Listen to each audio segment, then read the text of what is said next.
Welcome to this week's Rob's Country. We're going to be taking a look at dairying, a bit of an update there. We're also going to find out if you haven't actually started irrigating yet, you're getting late enough. In fact, you're probably already too late, but reasons why for that. And who and what's a primary ITO. But first of all, tax refunds. Yeah, there's a lot of farmers at the moment getting refunds. Their results aren't quite as good as what they expected, and we're getting the question as to what they should be doing with it. They want to know, should they save it or spend it? And it's not just a sort of a straightforward question to answer. You've got to look at a number of factors, and the first one we always say is look at your debt levels. You know, if there's some high interest debt, get rid of that first, because some of them have got some credit card debt or some other sort of debt. You know, they could have farm financing for equipment, etc. Look at retiring that.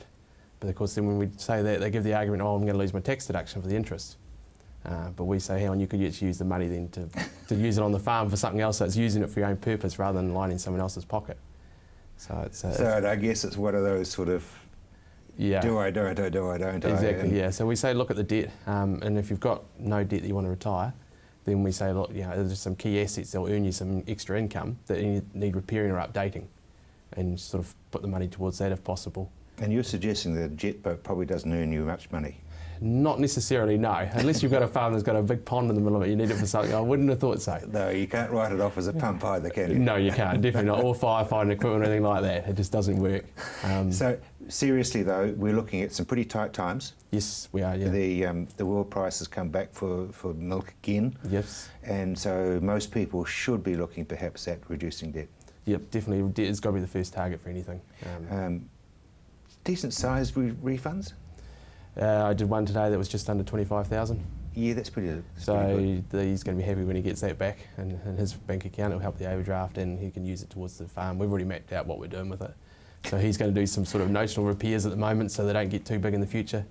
I love the fact that you said we have mapped out what we're going to do with it, because that means that your client is talking to you regularly. Yes, we did the tax return and we put in our letter that you've got a big refund coming, let's have a catch up. You know, we need to talk about what you're going to do with it.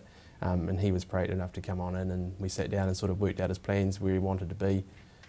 He had no debt for a start, so that made it easier in terms of that. But there were a few projects that he wanted to get underway, so we've said, right, this sort of mapped out a plan, and now we're working towards it. IRD, I assume, goes through these with a fine-tooth comb. I mean, they don't just necessarily just write a cheque. Yeah, no, they do a lot of checking. The first thing they do is they actually look at what you've declared as income in the tax return and compare it to your GST returns. That's clever. So if there's a big difference, they automatically going to flag you, and you can expect to get a sort of risk review letter in the mail. And then they sort of match you against some benchmarking as well. So they've got some key indicators that know roughly where you should be, and also trends in the past. You know, your file will have a trend of what the farm sort of does. So if you've had 2 or 3 good years in the past and then a bad one, and you're the same pattern again, then they're probably pretty much going to sort of almost rubber stamp it.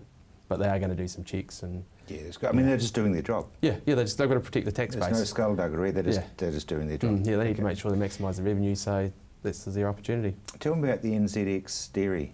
Yeah, the NZX has come out and they've launched 2 new dairy tools. They're both online services. The first one is for milk production going forward. It's a subscription-based service, so you can sign up to it and you'll see for the next 3 months what milk production is going to be there. And the other one is milk prices. There's a free online tool there where it sort of shows the relationship between the global dairy price and what the milk price is at the farm gate. Given what's happening at the moment with the dairy auctions, etc., it's a very, very good timing for them to launch this sort of tool.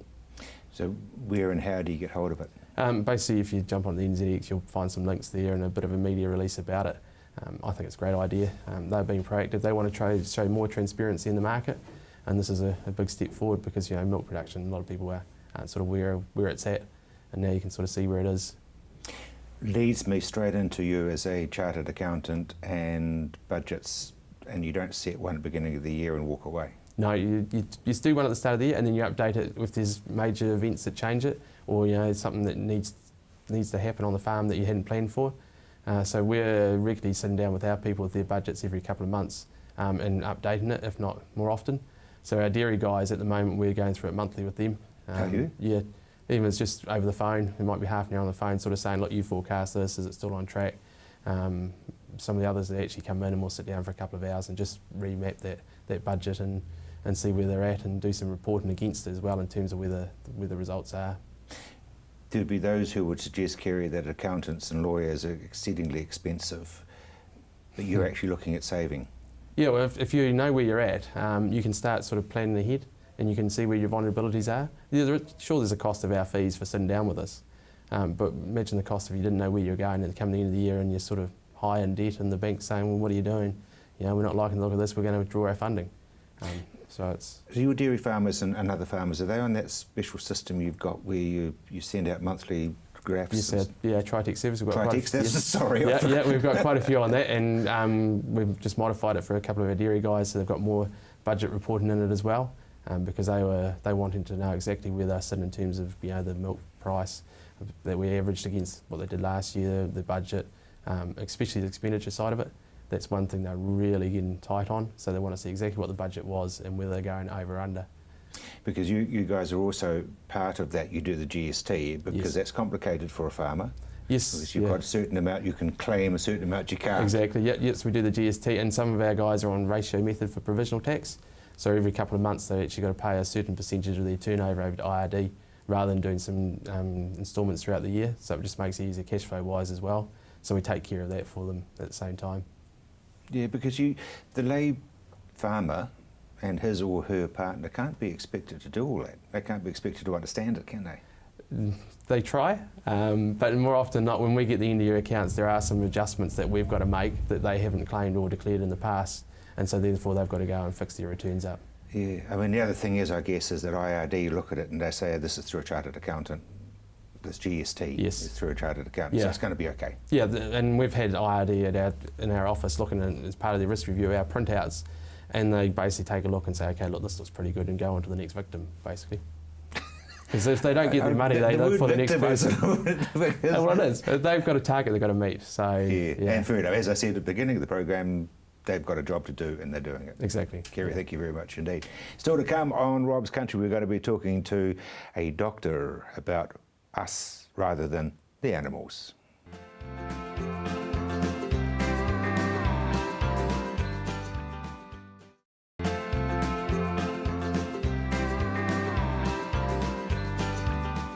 Welcome back to Rob's Country. We've talked about it before, but I want to bring up stress again, because you had me in your clinic very recently and you said, does it hurt there? And as I came down, I said something unprintable because you went straight to the point. It's always good to get to the point. I know she got Kerry from Rural Women on later. This is critical because women also get very, very stressed out in the countryside, because a lot of them are actually farmers themselves, but they're also partners to farmers, and they're witnessing their partner go under stress. And with the drop in the dairy price, people will be looking at the bank and they'll be looking at their production and they'll be looking at the payout and they'll be seeing that the sums don't add. Now, part of it is being able to take a long-term look and go, well, okay, I'm sitting on a damn good asset, and it's been pretty good for a few years, and this is probably a glitch. But it's in our nature, Rob, the hunter-gatherer inside us always goes for the danger and gives it more value than it's probably real, which is what's kept us alive, because if you're on alert, then you're less likely to get caught, and if you're less likely to get caught, you get to breed. Exactly, you don't get eaten. Stuff. You don't get eaten, But that state of being on alert wears you down fast. It's like running with one foot on the accelerator and another foot on the brake, so that the natural body response is to increase your heart rate, to shut down your digestion, to tone up all your muscles, to tighten up your vision and your hearing so you're more alert. Now, all this is taking neurology. This is making your brain work harder. And if you run anything too long, too fast and too hot, in the end you burn it out. And the classic physical patterns that show up are, as we've said in the past, poor sleep, poor appetite, low libido, crankiness, so you're more on edge. And around the body itself, classic, you show up as shoulder blade pain, right? Low back pain. I had boof, bang. Yep, base of the skull pain. See, there's an interesting one. Where those pain spots show up is where the body gets the most data, right, for its sense of self, what's called its proprioceptive data. Most data coming from the musculoskeletal system comes from the intrinsic muscles of the spine. They have these little receptors in them called intrafusal fibres, right, or muscle spindles is the other name for them. Now, in your trapezius muscle, you've got about 3 per gram one little muscle here in the base of the skull, right, it has 280 per gram. So you can see that it's really important for putting data into your mind. And what's that all about? You tighten that muscle up so you can get good data so that when you throw your spear or stone or have to make a quick exit over rough ground, you don't trip and end up lion tucker. Now the difficulty is, it's illegal to throw a spear at a banker. Yes, it is really. Unfortunate, but I'm afraid that's the way it is. There's nothing you can say to that. We could change the law. No, I think that we would never get it through, I'm afraid. And you'd have problems especially with the Prime Minister who's an ex-banker. You'd have problems getting bankers. Yeah. So, yeah. So basically what you're saying is that is just because of I've got sitting on a big asset but I can't pay the bills. Yeah. Or because I'm not going to be able to pay my mortgage even though I've got a huge asset, or because whatever. It all comes back to threat, our perceived threat level. Yeah. And so all the good things are the same things we've always talked about. Communication is one of the best ways to reduce your threat. So go and talk to the monster. You might find that actually the banker hasn't got half a heart and two horns, as people sometimes think. A lot of them are looking through it and seeing the long-term business. I heard Rabobank on the radio this morning on national radio saying that they only see this as a glitch. Haley, who comes on the program, was saying that. Yeah. So, I think talking the issues through first, talking to your friends. It's also, if the tribe's under threat, if you're the only one under threat, that's very lonely. But if you talk to all your farmers around you and they all go, well, same boat, mate, I feel the same way, then at least, you don't feel quite so lonely, because loneliness is a very threatening thing. John, we're talking stress and reaction from the body. Where does depression fit into all that? Well, all sorts of reasons, at levels it comes in at, but one of them is, of course, stress puts you on high alert. High alert means that your sleep's disrupted. Why is your sleep disrupted? Because you want to hear that breaking twig or rustling leaf as a predator sneaks into the camp. That's a stress environment. So we become very, very poor at sleeping.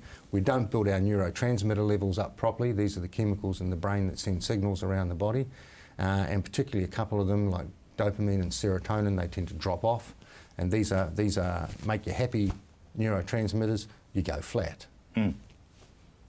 And also, just sometimes, it's depressing. Well, yeah, but you feel that loneliness which you're talking about. I think that's a critical one. And so this is where partners can be very helpful, say to them, it's okay, it's not your fault that the dairy price dropped, or, I can say in the meat price dropped, but in fact it seems to be looking reasonably good. Yeah, there was, but a few years ago it would have been. It was the other way around, yeah. And then the cropping farmer takes it. it is the vagaries of farming. Who'd do it? Yeah, well, you have to be committed. There's quite a few people who would actually ask, why am I doing this? And that they should have been committed, the man with the white coat. Yeah. But seriously now, okay, you mentioned when you first started about Kiwis coming shortly onto the program, and you're pleased because the women folk bear a brunt and they're the silent. Well, there's two levels thing. If you are the stressed person, recognise your own behaviour, which may be bad behaviour, and say, look, I apologise, I'm stressed, and talk about it, let it out, right? Because you might just find having a talk helps a hell of a lot. And also recognise that your partner's stressed and they're not actually the cause of the problem, but they could be a big part of the solution for you. And taking a break probably isn't going to change your payout one way or another. Now, you may not be able to afford to go overseas, but shoot over to the West Coast or somewhere. Their economy can do with the input. They're in serious trouble over there. No mines. Now the dairy's on the downturn. Think of the people at Greymouth. They must be stressed to hell. Well, they should actually, you could do a swap house and house, couldn't you? Yeah, you could. You could, yeah, exactly. What should people do? I know we've talked about it before, but let's just reiterate it. Okay, look, firstly, maintain communication. Get your sleep.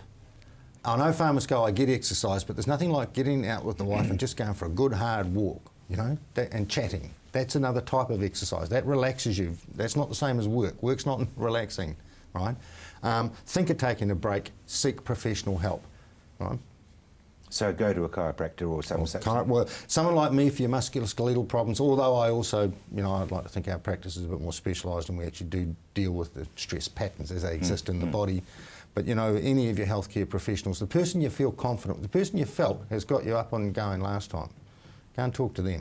Very briefly, drugs, do they help? As in painkillers and antidepressants? Well, of course they help.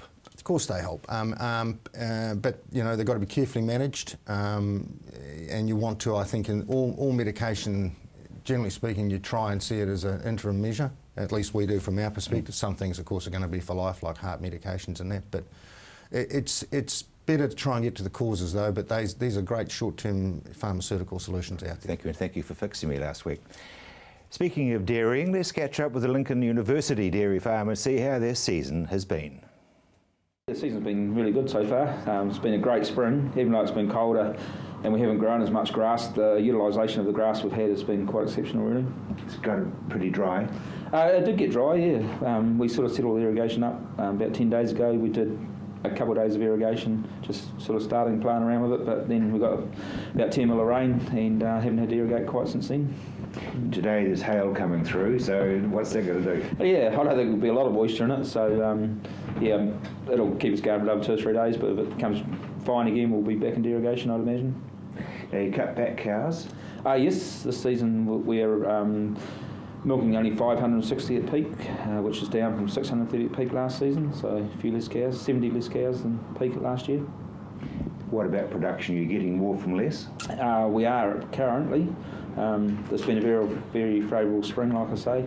We've been doing about 2.3 a cow for the last 3 weeks, which is higher than what we've done even at peak in previous seasons. So the season so far has been very kind to us. So why are you cutting back?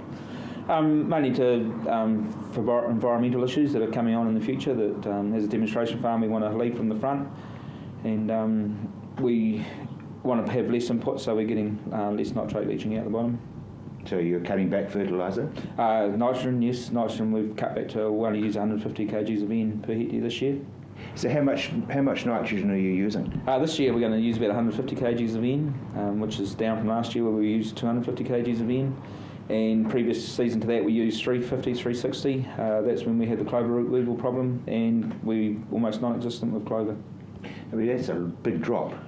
It is, but if we want to get the outputs, nitrate leaching out the bottom down to around that 35 level of N leached, we have to lower the inputs that we're putting in. I mean, the reduction in cows, that's a pretty brave step as well. Yeah, but the modelling that we've been doing is our biggest issue with nitrate leaching is probably the nitrate from the cow's urine, which is more cows we load up on the farm, the higher the leaching from that is. So by reducing cow numbers, having a lower stocking rate will hopefully help that. And how was calving? Calving's been, considering we've had a very good spring, it has been more difficult calving this year. We've had a lot more metabolic problems, more retained membranes, and probably more assisted calvings. It's very hard to know why. It's probably the fact that we've had more grass to feed the cows has probably been an issue. Are they in better condition or something? Yeah, they're very fat this year. So the cows are calving down at probably 5.5 condition score plus, so very good condition. Future, if you need to reduce even more, when are you going to do that and how? At this stage, this model that we've got onto now looks like it does hold us within the environmental footprint that we need to be held into. So hopefully we'll do this for 2 or 3 years and just see that we can. Of course, we have to do the production for it to be financially viable. If we don't do the production, then it does become an issue whether it's financially viable to carry on doing it. So there's a bit of pressure on Peter Hancock, isn't there? Oh yeah, well, yeah, we've got. We've really got good cows, and we've got some good input into the farm, so hopefully the model will say we can do it, and with what we've got to work with, I think we'll be able to achieve it. And you're breeding your own replacements? Yes, definitely, always have done. Yep, so they've been a big focus for the last 2 or 3 seasons, or 4 or 5 seasons probably, just making sure that we get them target weights so that when they come into the herd, they're doing their job straight up. And finally, Pete, you've got a focus day looming. Yes, coming up on the 9th of October, Thursday the 9th, and it's always open to anybody that wants to come along. It's quite informative, talking about what's happening on the farm and just stuff that's going to be happening. And so that's from 10 o'clock till 2 o'clock. In the meantime, of course, you've got your website. Yes, website, definitely. It's very popular, and so that's able to be viewed through citic.org.nz. Or just quietly Google them, I guess, would be the easiest way as well. After the break, we're going to be talking irrigation, and of course, Dennis will be here.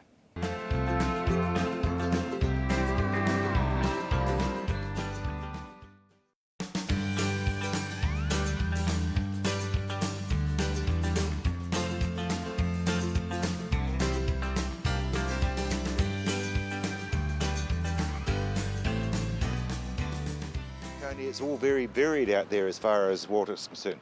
Yes, it is. Even if we look back to last weekend, varying amounts of rainfall from what was supposed to be a widespread event on Sunday, everything from 0, which is covering most of the plains, to 1 or 2 or 3 millimetres, and it's not till you get up to the Waipara area and into the Colburn area that we get more than 10 millimetres. But even that at the moment is, when you consider that, maybe 2 or 3 of it is held up in the pastures and evaporates the next day, we're only getting sort of 4 or 5 days worth of water out of that event. But for those that got no rainfall, makes it really varied. If you go into the North Island, they've had really good rainfalls over the last week to 10 days. And they're forecast to get some more westerly rain again this coming weekend. Particularly the west coast and even the east coast, sort of north of about Napier, is extremely wet, and so they don't have the pressure on them that we've got here in parts of Canterbury for irrigation. You wouldn't believe it, it's only a small country. It is a small country. I mean, who would believe that 20 days ago or 25 days ago they were trucking water on the west coast to keep people's tanks full, but it is a small country, and even within Canterbury it's really interesting. I mean, we're in that that rain-producing weather pattern of it being sort of southwesterly at the moment, and traditionally we don't get a lot of rain from the southwest, and that's exactly what's happening. So it's reinforcing those things that I've been talking about, that we're sitting in a bit of an El Nino pattern. It's not super strong at the moment. We don't have lots of very strong nor'westers. We're getting quite strong northeasterly, so still getting the equinoxial winds, but we haven't got those really warm nor'westers, and that's our saving grace right at the moment, because if we did have westerly spring winds, we would already have a number of people that are under the pump, and that's mostly because if you're on a rotational system of 10 days or so, then you should have finished a round by now, and some haven't on the very light soils. So they need to focus. They need to focus. Some rain forecast again for Friday afternoon, clearing Saturday morning. So you sort of think, well, it looks like it's going to be another one of these southwesterly events that's going to be come and go very quickly, not produce very much in the way of rainfall, and it's not lowering soil temperatures very much. I mean, we've got places that we would not be expecting in parts of Canterbury to have 10 degrees at 9 o'clock in the morning, and we're at 10 degrees at 9 o'clock in the morning. And it's the 1st of October. That's unusual. Cold winds, you and I are both wearing jerseys, Yes, and gratefully. Yes. Does the northeasterly suck it out? No, the northeasterly is not as sucky a wind, if that's, or sucking wind, sucky wind, as the northwesterly, because it's coming in off the sea. It has high humidity, so it has less ability to move moisture away from the plants. And as we know, we've both got jerseys on, and it's a bit of a cooling wind. We turned around from the northwest, then we're going to have lower humidities, more ability for water to be picked up off the leaf of the plants. Temperatures are probably going to be higher.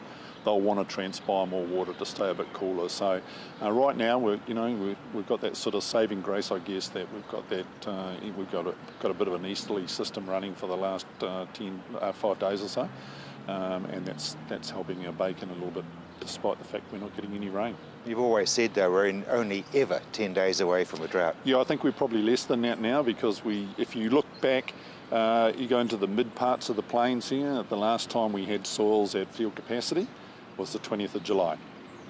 So since the 20th of July, we've been slowly using water. We're using it much quicker now, so we're using it at sort of 1.5 millimetres to 2 millimetres a day in places and good cover pastures. So while we might think we're 10 days away from a drought, if it turned around to the west and it got warm and windy, Or when it does, then we could there'll be some people in trouble very quickly, because the hardest thing to do when you're irrigating is to catch up. What about Hawke's Bay? Because they're on the east coast. Yeah, it's interesting. It's an area of two countries almost as well, because if you go into the sort of Heritonga Plains area, or that sort of region of Hawke's Bay, they've been getting really decent rainfalls. They haven't had to even think about irrigating up there just yet. But if you go into the central part of Hawke's Bay, which is the Ruataniwha Basin type area, it's always liken it to being the Canterbury of the North Island. They've been getting some winds coming down over the mountains. They haven't been getting the rainfall. They've been getting a little bit further north, and so they're thinking pretty seriously about having to get started quite soon. Yep.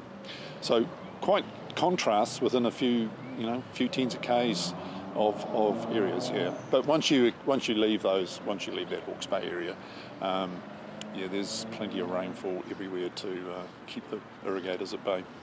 Very little snow, is that going to be a problem? Very little snow. What it will do is affect the snow melt into the rivers, which traditionally keep those big rivers that we've got. Not so much the Waitaki, but certainly the Rangitata, the Rakaia, the Waimakariri, the Hurunui and the Waia. That's what traditionally keeps those rivers running higher in the early spring and into the spring. The lack of snow up there means that we could well get to minimum flows a little bit quicker this year without that snowmelt coming through that November-December period. Just very briefly, the on-farm storage. We had a huge burst of it. Is it still going fast? On-farm storage is still occurring. I mean, if you look into some of those old traditional flood irrigation schemes, the Ashburton, Lyndhurst, Mayfield Hines, those sorts of schemes, there's still storage going into those on-farm, but doesn't supply them with water for the whole season. Very, very much to get them from one delivery of water to the next, because it's still most of it's still canal delivered. And you just simply can't put enough water into the canals to give everybody water every day, even though they've turned to spray irrigation for the most part. So we've got the issue of we need to get from one lot of water to the next, and that on-farm storage just gives you that little bit of buffer to get to the next return period. And you are still a huge advocate of make every droplet count. Absolutely. These days, there's even more reason to make every droplet count. I mean, we've got nutrient limits on our back door, and we're going to have to be even smarter with water now. Put aside the efficiency side of it, it's still an efficiency issue, but put aside the reason of efficiency, we want to minimise drainage out of the profile and minimise nutrient leaching. So, yep, absolutely, even more reason now to be even more careful about every drop that you use. Very good advice, and that's the only way to do it, really.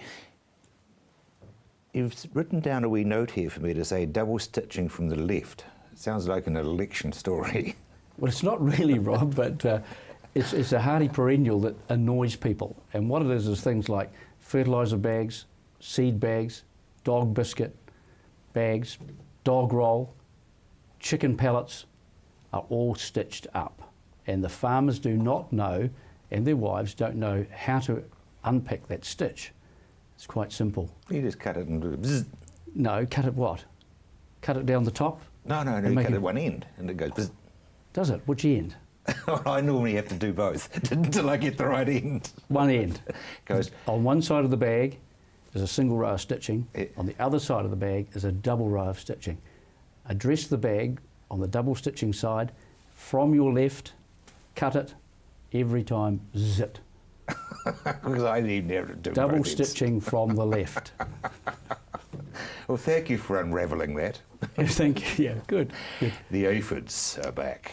The aphids are back. Yes, it's a seasonal thing, and as we know about the aphids, one thing we know, they will be back every year, and there are some indicator plants like sow thistle and prairie grass. If you're looking for aphid, suspecting them, go and have a look at those plants first. There are other indicator plants like roses and things like that, and some other flowers in the garden that get them very, very early. Mm-hmm. And of course, there's 1,300 different species of aphid internationally, so they're not short of different types of aphid. You've got peach aphid, you've got blue-green lucerne aphid, you've got grain aphid, cereal aphid, rose grain aphid, and it goes on and on and on. And there's 1,300 different varieties. And why they're so successful is that they're very, very clever. If there's plenty of food there, they'll lay eggs, and some of those eggs will actually overwinter. And so you've got your spring population coming in. or also if there's plenty of food, some of them can actually lay their young alive without wings. If they're short of food, they can lay their young with wings, so when they're born, they can fly away to find some food. And of course the ultimate one, the blue-green lucerne aphid, can have the females born pregnant. So this is why they are so successful and breed up so quickly. Born pregnant. Yes. I think we'll leave that conversation right there. Right. Irrigation companies, you're suggesting that some of them are struggling? Well, they're struggling, Rob, in terms of servicing the farmers properly. And I mean that they're all out there with their engineers and their designs and their product, and very keen to sell and install.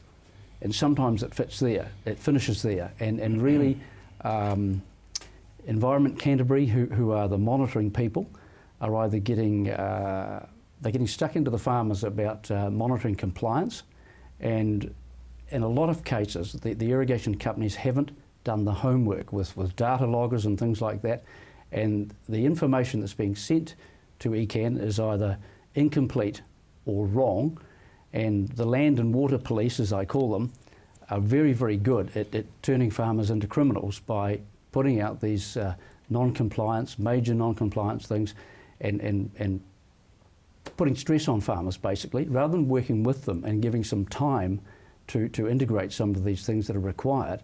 They tend to be very good at sending out these pieces of paper that are very, very similar to a traffic fine ticket. That's the way you feel about them. And they're under stress already, aren't they, farmers?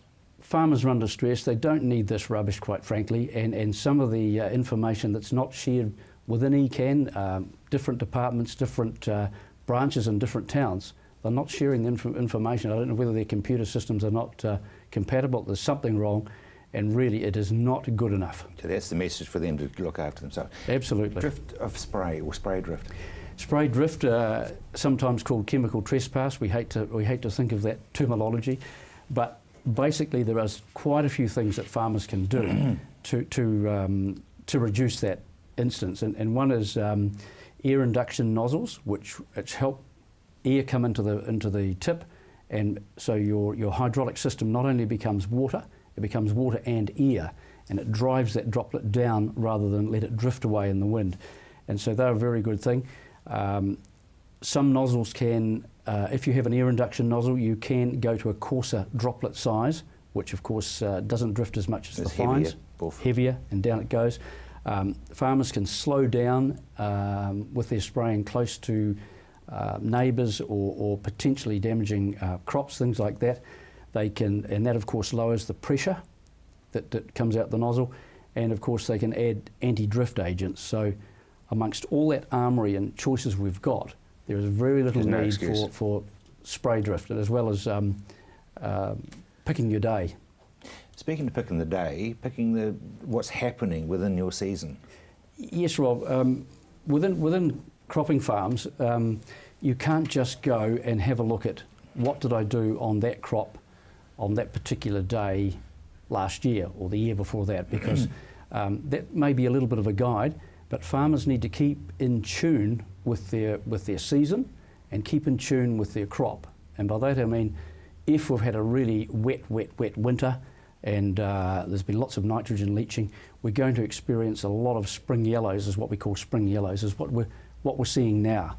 And so farmers some of them are overreacting to that, because as temperatures warm up, soil mineralisation will occur and some natural nitrogen will be fed to the plant from the soil. But we go through this temporary stage of a supposed nitrogen deficiency.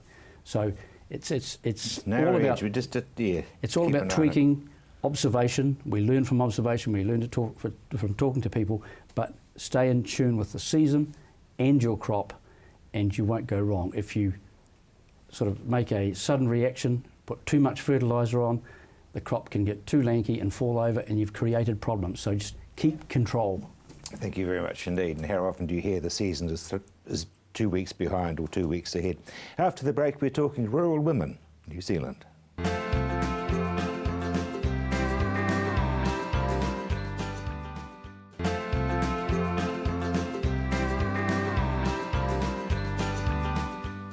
Welcome Welcome back to Rob's Country. I want to talk to you about several things, but let's go back to what Dr. John was saying about stress, and because that's very close to your heart and saving people. And it is, and we've done a lot of work on that over the last year and in previous years, particularly in supporting the Rural Support Trust with some fundraising around stress counselling and support for people. But obviously, at the moment and going forward with the reduction in the dairy payout, there's going to be significant stress for women and families. You know, it's already a stressful kind of job for women. They're not just working on the farms, but they're whether they're raising the calves or helping with the milking, but they're also running the household, rearing the children. Predominantly, they're also running the administration, or the human resource, the staffing and the wages, and all that is already happening, so that's really stressful. And then you're adding in this other factor of reduced money, reduced income, so there's be reworking of budgets, all that to be done. And one of the first things that gets cut in any budget is discretionary spending, which usually means the household budget gets cut. So she'll also be trying to cope with reduced money for the normal household things. And with, you know, school holidays, children at home, a lot more work at home with the family, so really stressful time for women on farm. two things Doug Archbold said on the program very recently. One was that they surveyed farmers and 90% said that yes, they would want to help somebody, but about the same figure said they wouldn't ask for help. That's one. And the other thing that he came out with was depression is an illness, not a weakness. And I thought they were two very strong take-home messages. Absolutely. Depression is an illness. It is treatable, but people need to recognise it within themselves as well. And they need to ask for help and keep talking and communicating with others. And one of the best methods of support is peer support, because it's from people who are in the same situation you're in. They understand exactly where you're at, and so you're talking on common ground. And it's really important to keep talking to your neighbours and have those, you know, those shared catch-ups, or you know, a few beers down at the hall at the end of the week, or down to the pub and see friends and just have a talk, you know, just catch up with each other and don't isolate yourself at home. One of the problems, of course, with farming is, you know, it's a stressful job, but you don't actually go home and get away from it. You're actually still on farm, sitting there looking at it, so it's there with you all the time. So it's really important that you take those breaks away from the farm. And I know a lot of farmers, one of their key ways of cutting expenditure is to reduce overtime for staff and work those hours themselves. But I'd really encourage them not to do that if they can avoid it, because that's meaning that they're overworking, getting overtired and overstressed. Children on farms during school holidays? Yeah, well, it's that time of year again, and it happens regularly. But school holidays, you've got children on farm, and it's easy to forget that they're there. Because you're not used to seeing them around during the day. No, you know, they're away at school, and you forget that they're going to be out running through the yard. Then, you know, there's more access to farm chemicals and machinery, driving around the yard, kids getting on motorbikes. So really a message for people to just think about the children that are on farm at the moment that wouldn't normally be there, keep them safe. Also mindful that irrigation's starting up, all those irrigation races and ponds are filling up. It's very easy for a youngster to go off thinking they're having a lovely swim and get caught out. So a real plea to keep an eye on those children at the moment on farm. I guess one of the real areas is city children coming out, because you know, farm children are probably aware because of weekends. They are, but yes, the city children, you know, the cousins coming out for a holiday at the farm, they won't know the basics about, you know, even just watching out for the farm dog and things like that. So a real idea to keep an eye on them and make sure they know the rules and that you've got them under supervision all the time when they're on the farm. I mean, you're a mother, so you probably played games with your children saying, you know, let's turn all this into a fun thing, that we don't go into the sheep dip and we don't swim. Yeah, absolutely. And you do have your traditional rules and about when you can and can't go out in the yard with machinery and you know, just even things around being in the yards with the sheep or the cattle. You know, there's definite rules, and not every kid knows that, so you need to keep reminding them. Is it hard for farmers who do it every day to remember that a city child doesn't know anything? I think it is. You just get into that zone where you're just doing what you normally do, and you do forget the little things that we take for granted and know about as sort of matter of course, and you forget that other people just don't know. And of course, the city child definitely wants to help. They want to ride the motorbike for you and to drive the truck for you. Well, exactly. And for some of them, that's the only chance they've ever got to go on a motorbike or drive a farm truck or be on a tractor. And so they're keen as mustard, but totally without knowledge. and children are fearless and 10 foot tall and bulletproof, and you actually need to remind them that they're not. Yeah, exactly. and watch out for them. And as you said, especially animals. I mean, they don't have any idea that a bull's likely to get grumpy. No, exactly. And you know, we all know when we're dealing with livestock, there's certain places you stand in the yards and certain places you don't. Exactly. Kids need to know that. Thank you very much indeed. After the break, it's primary ITO, and we find out who and what they are.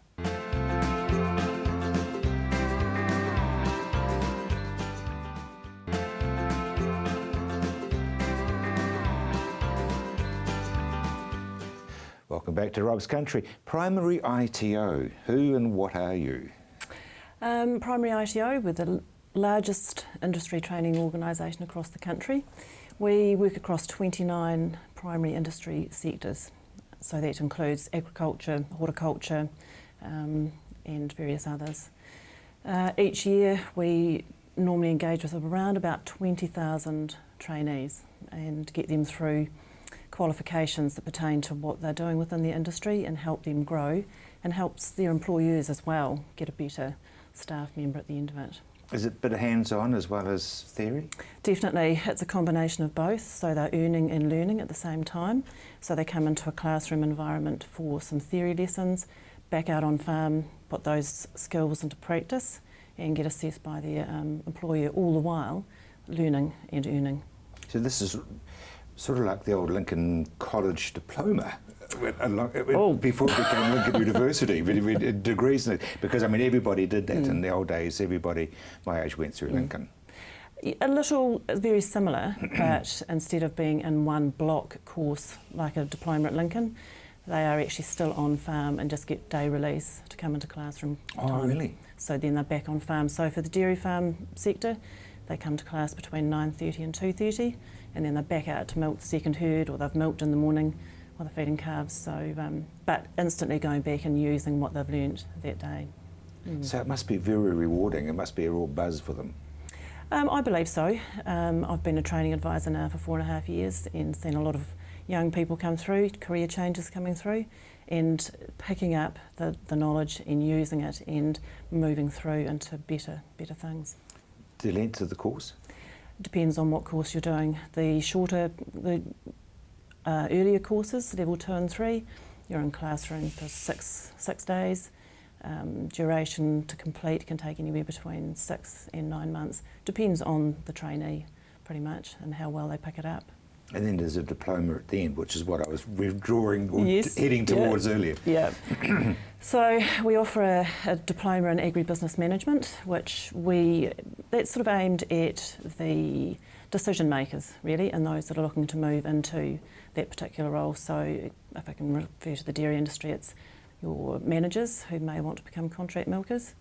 So they would engage in it. Other rural people like fencing contractors or baling contractors are all alike. So you're setting people up to run their own businesses? Correct, yep. To be able to have great conversations with our accountants, and like earlier, you talked about we did a budget, and so that's the way to go about it. So the skills you will learn within that enable you to have better conversations. Yeah. Key learning areas? Key learning areas, we've got human resources, financial, business and sustainability management in there. See, those are all areas that in the past nobody would have even looked at. You go farming, you go farming. You drive tractors, you milk cows. It's grass and gumboots, pretty much.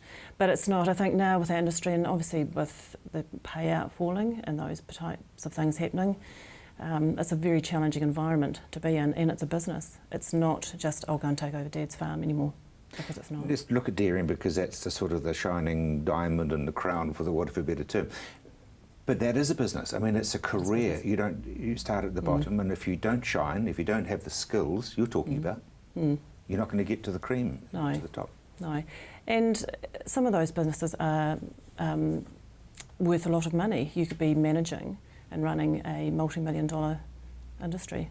There's not many places you can do that without a degree or some other formal training behind you. So it becomes very important. Definitely.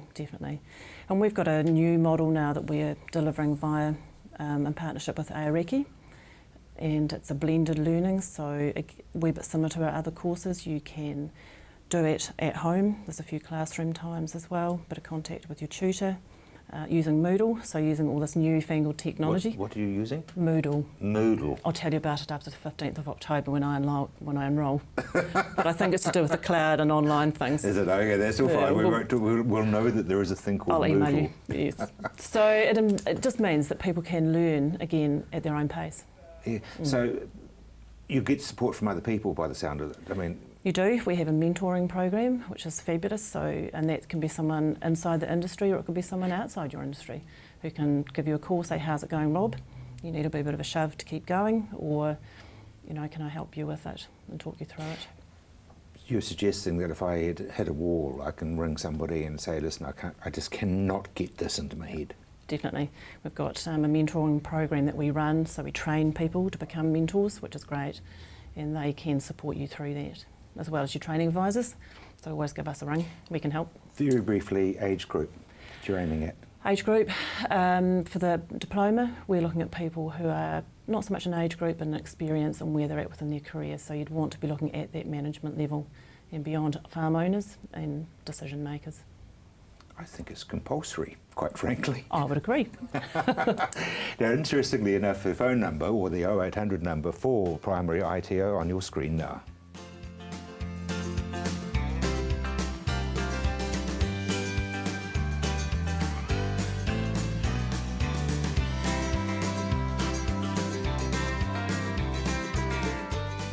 I'm Rob Cope-Williams. You've either been watching or you have just missed Rob's Country, which is a shame because it was a lovely interview with a lady from ITI. But I will be back at the same time next week. Until then, bye now.